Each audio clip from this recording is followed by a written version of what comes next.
Latest updates ఎప్పటికప్పుడు పొందడానికి big TV WhatsApp channel follow అవ్వండి. లింక్ డిస్క్రిప్షన్ లో ఉంది.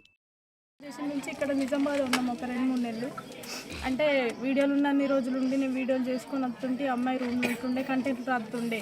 ఇక మొన్న సడన్గా ఇట్లా ఇంటర్వ్యూలు ఫేమ్ అయిన నుంచి ఇంటర్వ్యూలకు పోయినాం. ఇంటర్వ్యూలకు కూడా ఆయన కార్లోనే పోయినాం. తీసుకుపోయినాం. మంచిగానే ఉండే ఇంటర్వ్యూ కూడా చేసినాం. ఇక ఫేమస్ అయినాం కదా. ఇక ఆమెకు వచ్చే రికార్డింగ్లు ఆమెకు వచ్చినాయి, నాకు వచ్చిన రికార్డింగ్లు నాకు వచ్చినాయి. అయితే అక్క వాళ్ళ ఇంటికి 20 రోజులు ఉండే కదా. ఇక అక్కడి నుంచి అటే వెళ్ళిపోయింది అమ్మాయి.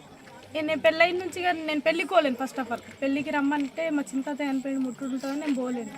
పెళ్ళికోలేను. పెళ్ళైన నుంచి కలవలేదు. పెళ్ళికోలేనని వారం రోజులు మాట్లాడలేదు. ఇక నన్ను చిక్కి అనుడు తక్క. ఈ పాటలు రండముండ పాటలు వాడి నుంచి ఏ రండా అంటుండే, అక్కుతోటి నన్ను ఏ రండా అంటుండే, ఏ చెప్పే అంటుంటే ఇట్లని. అయితే మొన్న మన వారం రోజుల కిందటనే ఇద్దరం ఎంజాయ్గా అంటే ఇద్దరు వెళ్ళాల ముద్దుల మోడని ఒక సాంగ్. అంటే ఆమెకు వచ్చిన ఆఫరే చిక్కి మనం ఇద్దరం పడితే మంచిగా ఉంటుందట. ఇద్దరిని వెళ్తే మొన్న 1 వీక్ అవుతుంది. ఇద్దరు వచ్చిర్రు కార్లో రికార్డింగ్ పోయినాం, రికార్డింగ్ చేసినాం. అప్పుడు కూడా అడిగిన డ్రెస్సులు తీసుకుపోలేదు కదా, డ్రెస్సులు కొనుక్కున్నావా అని. ఎట్లున్నావు మంచిగా ఉన్నావు అంటే ఏ రండా ఎప్పుడు నీకు గవ్వేగాల ఇక్కడ పాట నేర్చుకో అని నన్ను గదిరిచ్చి పెట్టింది. ఏ 2 రికార్డింగ్లు నేను పాట నేర్చుకున్నాం. పాట వన్నాం 12 అయింది రికార్డింగ్ స్టూడియోలో. ప్రొడ్యూసర్ అన్న వాళ్ళు ఏమన్నారు, చిక్కిని బస్ ఎక్కించుకోరు అని అంటే నైట్కు జేబీఎస్లో నన్ను 2 గంటలకు కూడా బస్ ఎక్కించారు. మొన్న 1 వీక్ కిందటి బస్ ఎక్కించారు. ఇక గట్టిగా దూరం పోయినాక కూడా గట్టిగా వచ్చి హగ్ చేసుకున్నది నన్ను. అంటే పెళ్ళైన నుంచి కలవలేము కదా.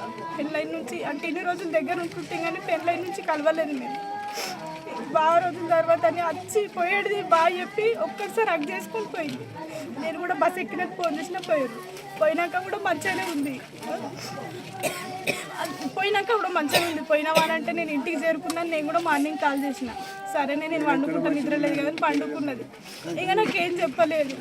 ఇట్లనే అమ్మ వాళ్ళతో మాట్లాడుతుంటే మొన్న కూడా అమ్మ మాట్లాడింది. అమ్మ మాట్లాడుతానే నువ్వు నాన్నకు డైలీ చేస్తుంటే 2 రోజుల కోసరైనా నాన్నకు నాన్న మాట్లాడుతుందటనే నేను వీళ్ళకి కూడా ధైర్యం చెప్పేదాన్ని. ఎందుకంటే అమ్మ నాన్న మాట్లాడతలేరు, అక్క మాట్లాడతలేదు, నా ఫ్రెండ్ ఎంత కుమిలిపోతుందో వాళ్ళు మాట్లాడకపోతాను. అప్పుడు మాత్రం నేను మాట్లాడినా ఎట్లున్నావు ఆడ ఎట్లుంది వాతావరణం. నేను అసలు పెళ్ళికి రమ్మన్నది. అసలు నాకు దేవుడు అట్లా చేసిందో తెలియదు కానీ నేను పెళ్ళికి కూడా పోలేదు. అసలు నాకేం చెప్పలేదు. ఇంత జరిగింది. నన్ను లాస్ట్ మేము కలిసినామంటే మొన్న రికార్డింగ్లో అంటే అది ఇంకా రిలీజ్ కూడా కాలేదు, మేకింగ్ వీడియో అయిపోయింది. For more videos like this, subscribe Big TV channel.